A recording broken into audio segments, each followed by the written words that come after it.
Are these the best banana bread chocolate chip cookies in the world? This is a Gideon's Copycat recipe from Disney Springs. I had the opportunity to travel there earlier in the year and I fell in love with this amazing cookie. Who doesn't love banana bread and who doesn't love chocolate chip cookie? Why haven't we put them together sooner? Add 500 grams or 2 1/4 cups of butter to a pan. Turn the heat on to medium-high. I find it best to make brown butter in a stainless steel or light-colored pan. This way you can see when everything has started to brown. If you're using a non-stick pan, it might be a little bit more challenging to see those brown bits. You don't have to stir your butter at this point, but I do like to give it a helping hand just to help the butter melt a little bit quicker. It's just because I'm impatient. Once all of your butter is melted, this is when the magic happens. Continue to gently stir your butter, allowing those milk solids to slowly brown. It's key to continue stirring throughout the browning process. Otherwise, the milk solids can burn to the bottom of your pan and you'll end up with burnt butter instead of brown butter. Patience is key here. I know it's hard. The foamy milk solids coming to the top is completely normal. Just keep whisking. After approximately 10 minutes, at least in my case, you'll start to smell a nuttiness coming from the butter. You may even start to see a few little brown bits forming. The change happens quite quickly at this stage, so make sure you're keeping an eye on it. You can see now all of the foam has gone and these bubbles are coming up to the top. That's the water content evaporating from the butter, which means our milk solids will definitely start to brown now. When it's just about ready, it will really start to foam up again. Once that foam has coated the top, it's very likely your butter is browned underneath, so keep stirring so that you can make sure you're keeping an eye on the color. If you remove it from the heat and let the foam settle, you'll definitely notice it. It should look like this. And while it's still really hot, you're going to want to transfer it out of the pan so that nothing burns. And don't forget to get all of those brown bits from the bottom of the pan. That is loaded with flavor. Once the butter has started to cool, I like to pop mine in the refrigerator for about 30 minutes and then give it another stir. This just helps to make sure those brown bits don't sink to the bottom and that they're dotted through the entirety of the butter. I'm going to show you how to candy your walnuts, but if you can buy candied walnuts at your supermarket, go ahead and buy those. It will save you a load of time. To a cold, dry pan, add a half a cup, 65 grams of any nut of your choosing. Today I'm using walnuts because my cookie recipe calls for candied walnuts, but you could use pecans, cashews, really any nut that you'd like to candy. Turn the pan onto medium heat and let it come up to temperature. Once you can start smelling the oils from the nuts, give your pan a shake and let it continue toasting for about 1 minute. To the pan, add 25 grams, 1/8 a cup of white sugar, and 13 grams, 1 tablespoon of brown sugar. Start stirring these together until they're completely combined and you can't tell the difference between white and brown. Then add in half a tablespoon, 7 grams of butter. Let the butter and the sugar start to melt together. Once everything has sort of started clumping together and looks a little bit crumbly, add in 1/8 a cup, about 30 milliliters of water, and a pinch of salt. This recipe is no fail because you don't have to worry about making a caramel. The butter helps to balance out the heat and you get a beautiful crunchy nut at the end of the process. Make sure your nuts are evenly distributed across the pan and turn up the heat to medium-high. Make sure you're stirring with a wooden or silicone implement. If you use metal, it can cause the sugar to seize up. Continue stirring your nuts until all of the liquid has evaporated and everything has coated the nuts in a beautiful caramel sauce. Then tip your nuts onto a baking tray lined with parchment paper so they can set up. Once completely cooled, your nuts are ready to enjoy or to chop up and add in your favorite bakes. Mash 1 banana with the back of a fork, then set it aside. We'll add this to our wet ingredients later. To a bowl, add 1 cup, 226 grams of room temperature brown butter.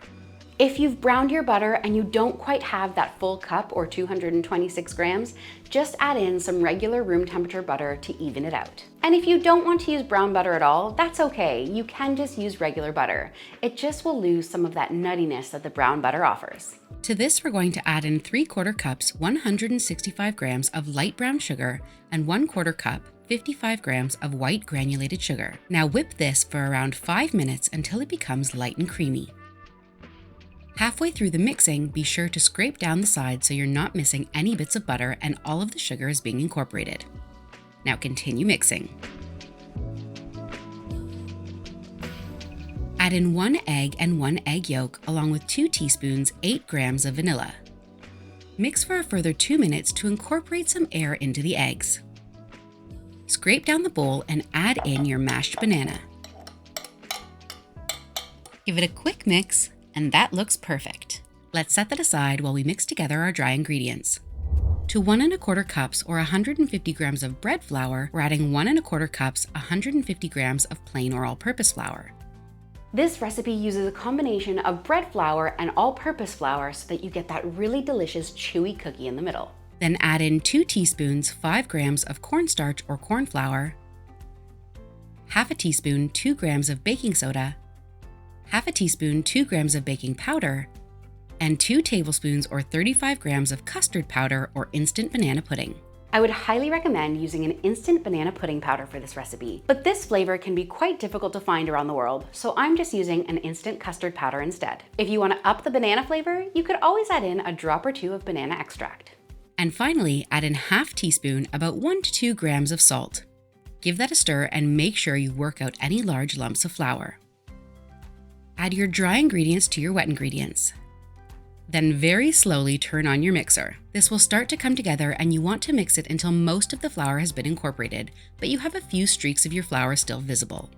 There's still some flour on the sides of the bowl, and that's going to get stirred in when we add in our mix-ins. Add in 1 cup, 170 grams of chocolate chips. I'm using half large chocolate chips and half mini chocolate chips.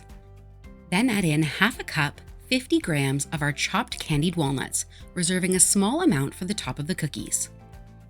Then add in half a cup, 50 grams of chopped up banana chips. Again, be sure to reserve a small amount for the top of the cookies.